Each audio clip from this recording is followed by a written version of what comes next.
Hey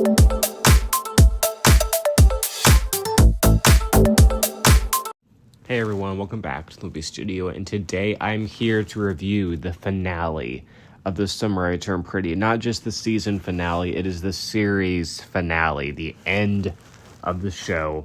However, there's going to be a movie, which I think a lot of people wanted but didn't actually think was going to happen. And based off this episode, I kind of understand why there's going to be a movie, considering, I don't want to say rushed, but considering how last minute the last 5 minutes felt, and how they really felt almost season finale. Like, a lot of this episode felt like a season finale, I'm not gonna lie. Just and that's the hard thing, is that writing a series finale is so challenging because you have to make it different than every single season finale. You know, you need to wrap up the characters' arcs, you need to give them satisfying endings. Now, granted, I think for the most part they did a good job with that. I just think it's almost like, I don't know. It's tricky because I feel like as like a series finale, I don't think it was great, but it also had good moments too. I think as an episode itself, it was good. I think as like a series finale, like what that's supposed to mean, I don't think it was very good. But let's just kick this off. Okay, so we start off immediately where we left off. Like, we don't even, like, I was kind of thinking we would have, like, a flashback or something, because this show loves their flashbacks.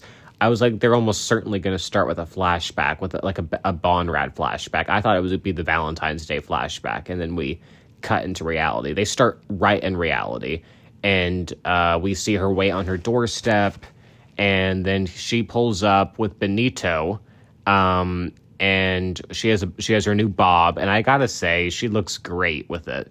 I mean, Belly is like stunning this entire episode. Not that she ever hasn't, but they definitely upgraded her wardrobe in season 3, which I guess makes sense considering she's 4 years older, and a lot more makeup too, especially during the dinner scene. But yeah, it's like so awkward at first.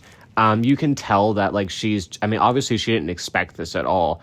Maybe he should have texted her, but then she might have said, "I have plans, sorry," and, turned him down. So maybe he thought this was the only option, considering, I mean, she can't really turn him away, can she? I mean, he's almost worried for a second that she's just going to, like, turn him away and he's going to have to find other shit to do. But she's like, "No, my plans aren't until 8. We can hang out until then." Then she goes inside and we have her voiceover and she's freaking out, putting lip gloss on. It's like very classic awkwardness. Like, it kind of I swear I had something in my mind that it reminded me of, but it was a funny scene. So they go on their Paris adventure. They see all the landmarks. Belly is very distant throughout a lot of these scenes, and Conrad's trying to, like, open up to her, and she's giving him very vague answers and, like, worldly answers about what Paris means to her and all of that, but, like, she's not really reciprocating what he's giving. Like, she's very much like receiving all of this, which is maybe kind of almost makes sense, because let's not forget season 1, where I felt like she was giving everything to that relationship. And even in season 2, now granted, that was the flashbacks in season 2, granted his mom was dying, so like you couldn't really expect him to give much to the relationship, but it was kind of like a flip. Now Conrad's giving everything he can. He even says that later on, "I've tried everything," and she's barely giving him anything. And granted, you have to give Belly some sympathy because he literally came out of nowhere. She has her new life here in Paris. It would have been even worse if she was still dating Benito, but we find out that she's not. So yeah, they have a lot of scenes. He says, "I want to see Paris how you see it." She says, "I remember when you told me about the sunrise in the Pacific was a reminder that anything is possible." And this rooftop that they're on in Paris, it gives her the same feeling. Now, I'm not going to lie, though. This episode, the Paris scenes were shot beautifully. Even the scenes at Cousins were shot beautifully. It was a really very good cinematography.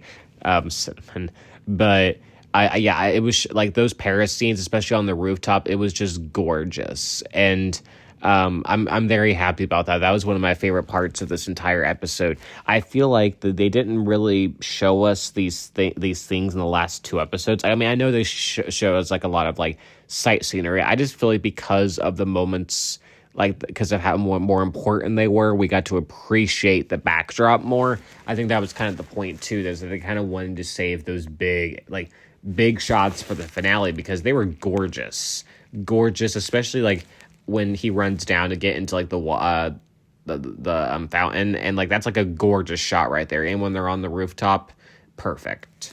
So yeah, they go to dinner. She invites them to a pre-birthday dinner with her and her friends. Belly looks gorgeous, and he is taken aback. So dinner, it's kind of awkward, considering all of Belly's friends know about Conrad and Jeremiah and all that drama. So it's a little, like they're fully aware. She spilled everything to them. She didn't keep anything back. And let's see. Benito is kind of being an asshole here. We find out that Belly did dump him, and he gifted her this picture, and it looked like she was just completely naked laying on a bed. I mean, they didn't show anything, but like we did not see any clothes on her. So that was like a weird gift to give. Like, I mean, I'm gonna hope they were dating at that point, but that was like a weird gift to like give your ex for her birthday. I don't know. You could tell Benito's like, oh, like, what are you doing here? And like he's like, oh, it's like close to Brussels, and Benito's like, it's not that close. So, you could tell he's just kind of being an asshole here.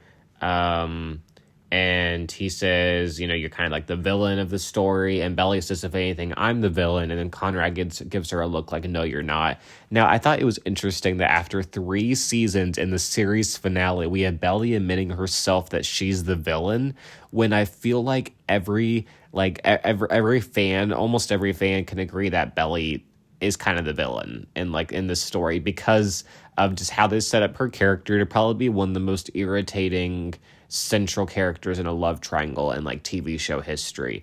And it's not even like, I think part of it is that like I feel like they didn't really give her much of a personality outside of her relationships. I mean, they gave her volleyball originally, but then they just took that away. Like this season, until she got to Paris, and even when she got there, she got with Benito. It's like I feel like they barely gave her room to breathe and like find her passion and all of that, and that's kind of what's disappointing to me. And even this episode, Belly pissed me off a lot. So it's tricky. I really wanted the series finale to be like for Belly to have shown like a lot of growth, and I feel like not until like the last 5 minutes is when Belly shows actual growth. Now, one of my favorite scenes of this episode is when they're at dinner, and one of her friends passes around a joint, and she smokes, and he's like, I thought you said marijuana messes with white matter. And then we get that call back to them by the pool. I thought that was a really well done. I remember that scene, obviously. I thought they tied that in perfectly. And then again, when during her birthday celebration, when she thinks back to her and Conrad at that party, not her birthday party, but at that party from season 1, I thought the callbacks were amazing throughout this episode. That was probably my favorite part. Even in the recap, they put things from seasons 1 and 2 in it.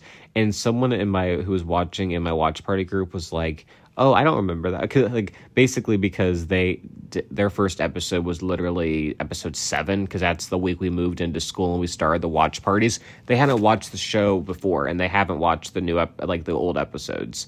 So they were completely lost. So they did kind of appreciate like the 1 minute recap that they got of the other 2 seasons mixed into the other 10 episodes of this season.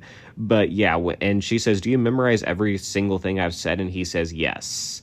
That was a really sweet moment. That was honestly, out of every moment they had, I think that was my favorite moment, because of how soft and like, I feel like it wasn't even like Belly wasn't even distant in that moment. Like it felt like just like a very cute, flirty moment. The way that he delivered it, and even her sounding a little bit like seductive, I thought it was like a really, really good moment. And then Belly's birthday cake arrives.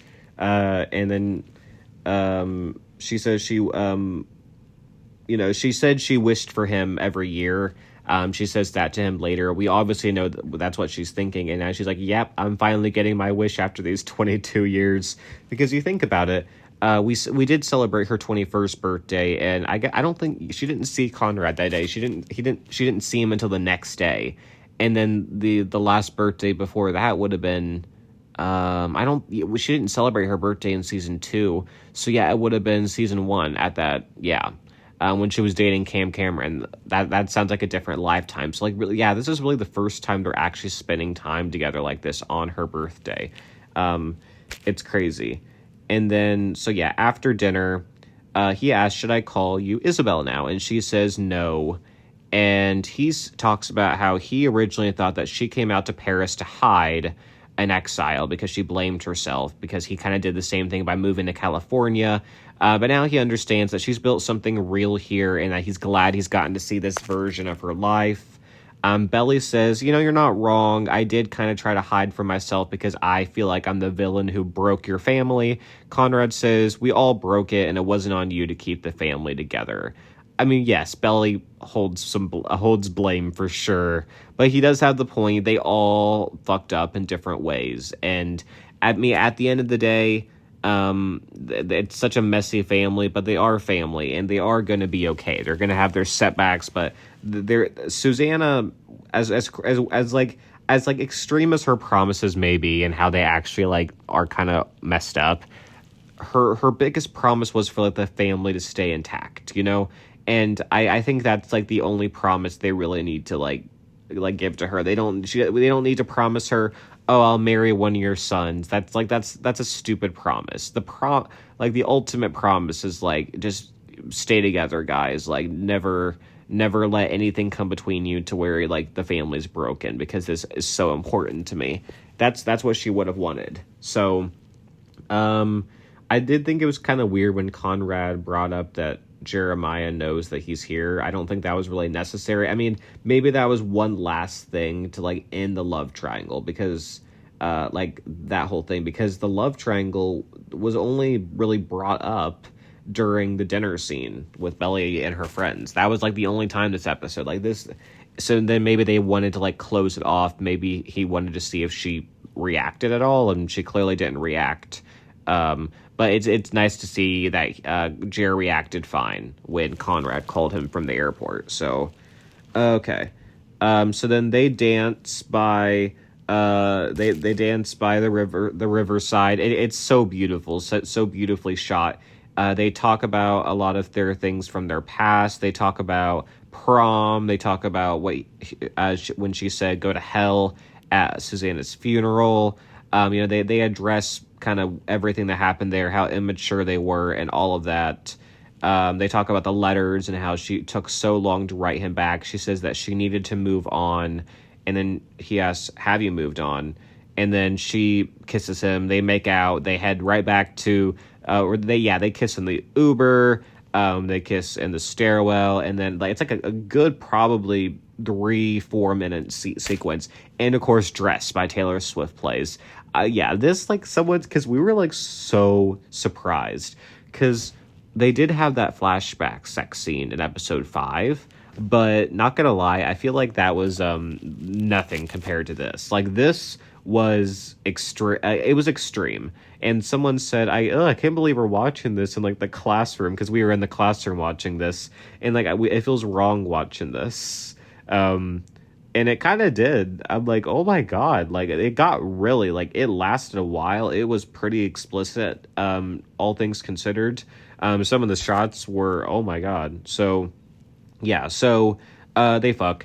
And then, he says, I did like when he says, when it, like, the song says stop, and then he says, I've dreamed of this, of you, and then it continues again. I thought that was really a really nice little add-in. Okay, so she says, yeah, you're been my birthday wish every year. He says, now you're stuck with me forever. And Belly's like, I don't know how I feel about this. And then they start to fight, saying that, asking him, when do you need to be in Brussels? And he says, maybe I can skip the first day to spend more time with you. She says, you shouldn't change my plans for me. You should get on the 5 a.m. train. And Conrad says, did I do something wrong?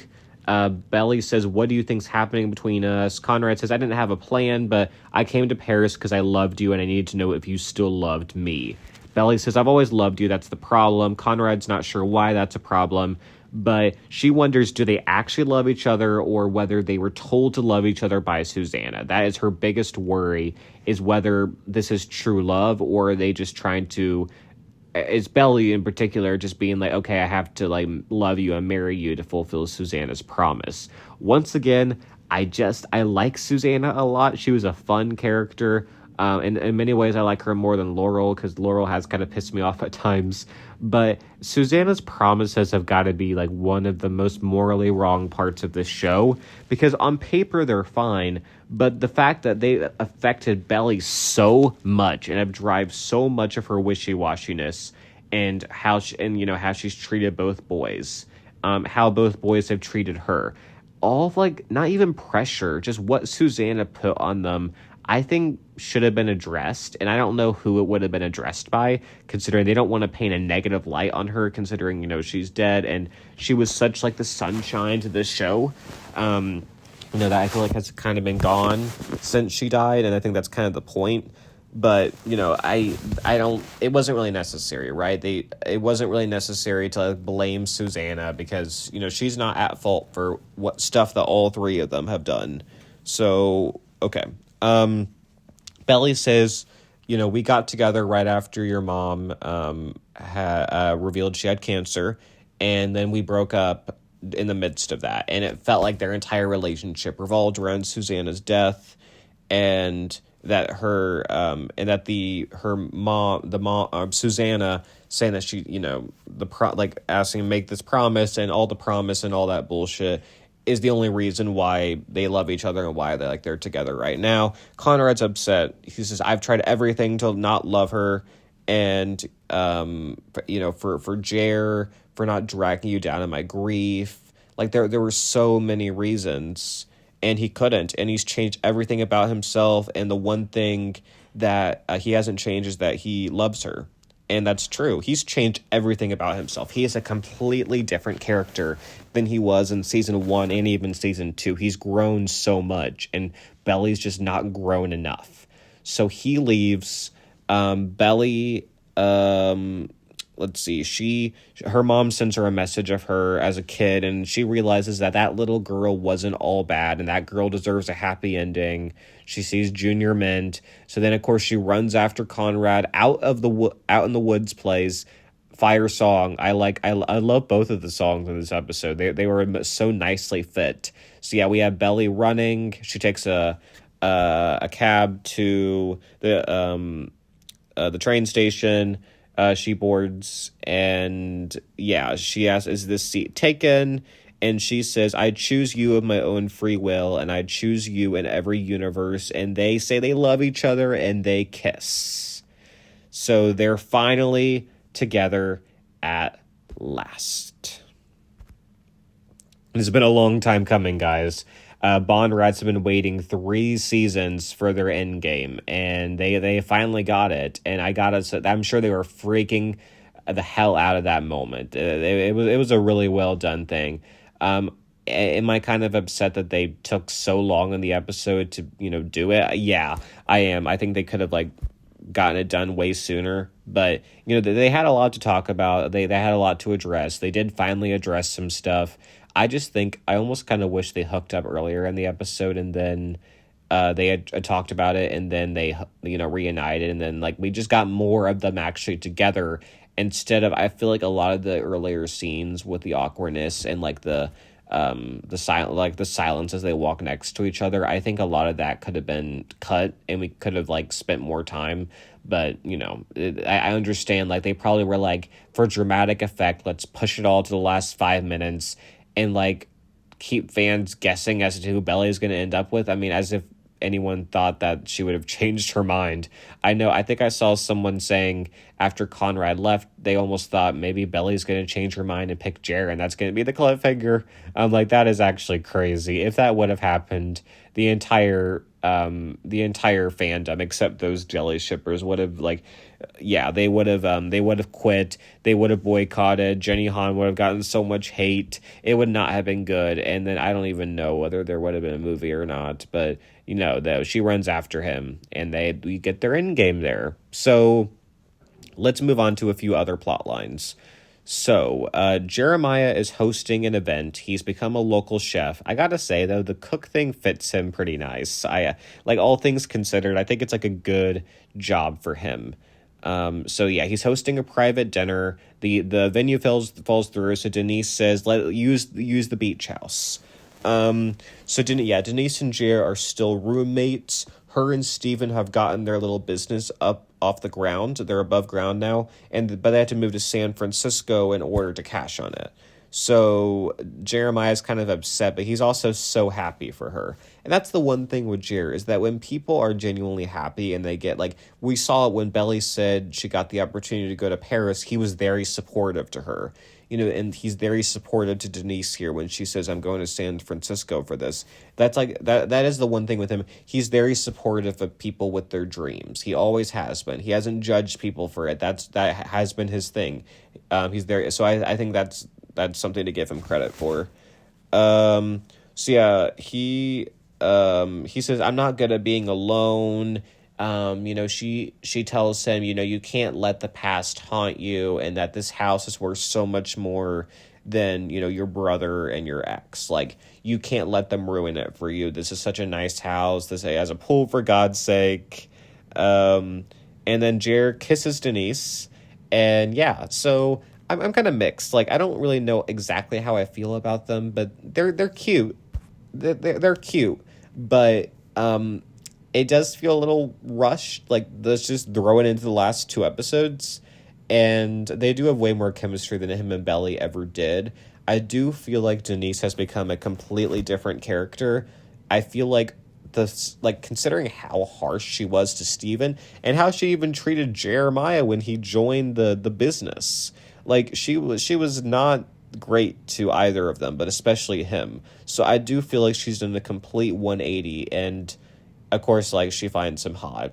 Who wouldn't? He's hot. I mean, there's nothing saying he's not. I guess some people were saying last night they didn't think he was hot, but I think even I agree with that, of course. So Adam shows up to the dinner. Of course he does. He has a habit of showing up to every single event, even ones he's not invited to, just like the Friendsgiving from last episode. And just like that one, he shows up with more champagne from Jer's wedding a year later. That's crazy. A whole year later, he shows up with more champagne. This is just gonna be a running gag that I feel like in the movie at some point Adam has to show up with even more champagne. I don't like Adam, but it's kind of fucked up that he keeps bringing it, but it is pretty funny. You can't deny that. So basically, they kind of give somewhat of closure to Adam and Jer. I feel like this was one of the things that just kind of fell short to me, because Adam has been terrible to Jer pretty much throughout this entire show. He's just been awful to him. Our super senior, so many other things.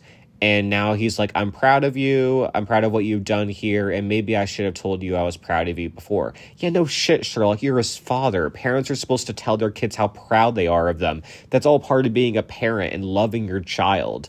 The fact that he was like, yeah, I should, I thought that went without saying. Shut up. That's a terrible excuse. If that was their way of redeeming everything that Adam's done, they did a terrible job at it. That's got to be probably the worst resolutions that they could have come up with.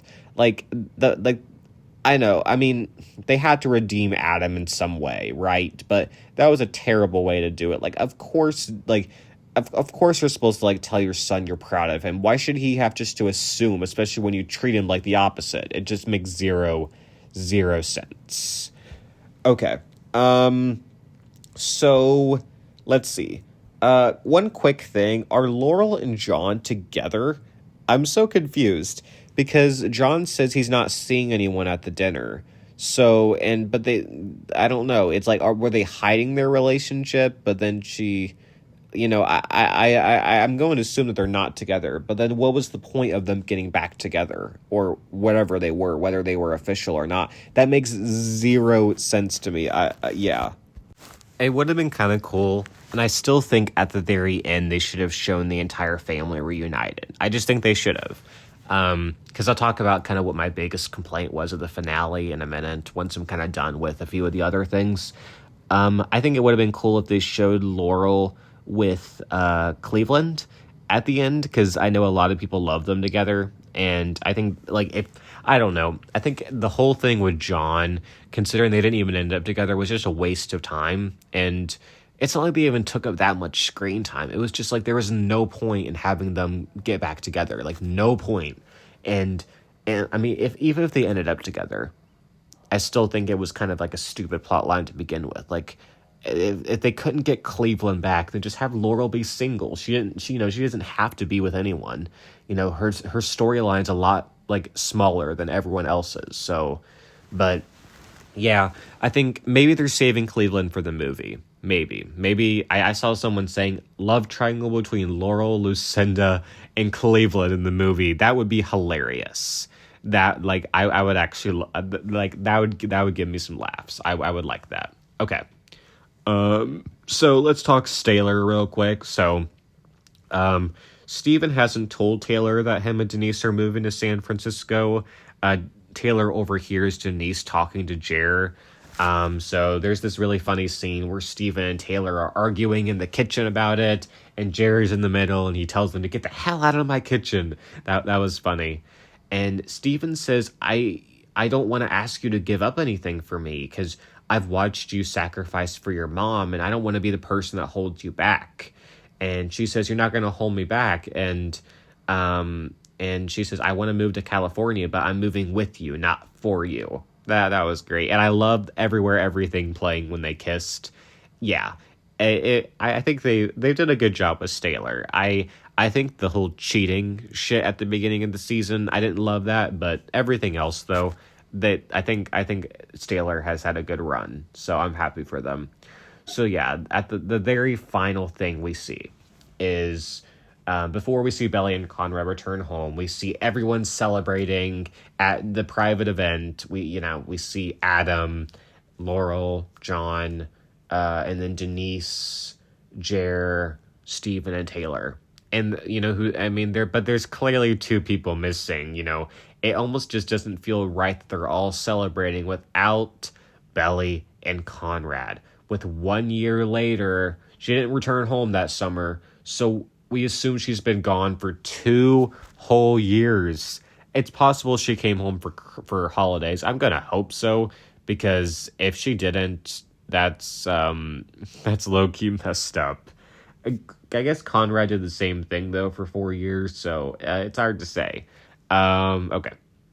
So yeah, she says nothing beats coming home after you've been gone a long time. Her and Conrad arrive back at the house, and then we get that beautiful scenery, and that's how it ends. And then the final thing was this post credits, not even a post credit scene. It's the credits play, and we get pictures of Belly and Conrad on Christmas that year. First of all, well, one thing I did like is that Belly was wearing the same pajamas she wore during most of the Christmas 2.0 scenes. I did like that. But I thought, why were they showing 20 of the same picture? I would have loved if they just had, showed everyone on Christmas, not even in Paris. Because, they didn't need to be in Paris. We just saw them in a bedroom together. I would have loved to see, everyone together on Christmas. I would have loved that way more instead of just 20 pictures of Bonrad, the same exact pictures, or even Bonrad, kind of through the next year, and other I think they could have done so much more. And I'm okay, they're we only have we can only do one photo shoot. We're just doing Bonrad in Paris in quotations. I highly doubt they were in Paris when they took those. like, I don't understand why they couldn't have just had all the characters do some photo shoots and, like, put them in the album, but whatever. So, yeah.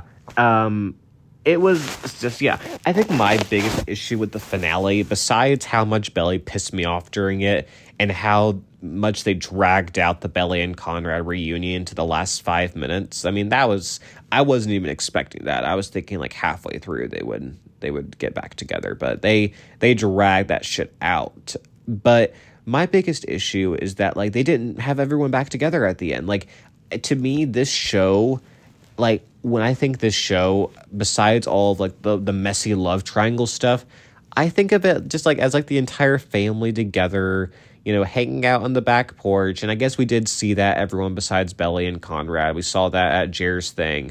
Like, it just didn't feel right because the entire family wasn't together. Everyone at the table one last time, you know, going, like, seeing 4th of July even, like, as the final scene with everyone together. Like, or I don't know. I think it would have been perfect if the entire episode was 4th of July, because they could have had Bonrad get back together and had a full circle moment. I mean, I like the Paris stuff too, so whatever. That's not as big of a deal to me, like the location. I just would have loved to see the entire family back together one last time. Like, I wanted to see one final scene with Belly and Steven. I mean, I don't think we need to see Belly and Taylor again, because we saw them last episode. But I wanted to see Belly and Steven. I wanted to see Belly and Laurel, even Belly and John. You know, Conrad and Steven and Jer, one last moment. I don't know. Maybe they're saving all this for the movie. They better. This movie has to have, like, some satisfying closure in a lot of these, because it very much felt like this finale was for the relationships. And a season finale, that's fine. For a series finale, you got to give us more than just the relationships. That's my final point.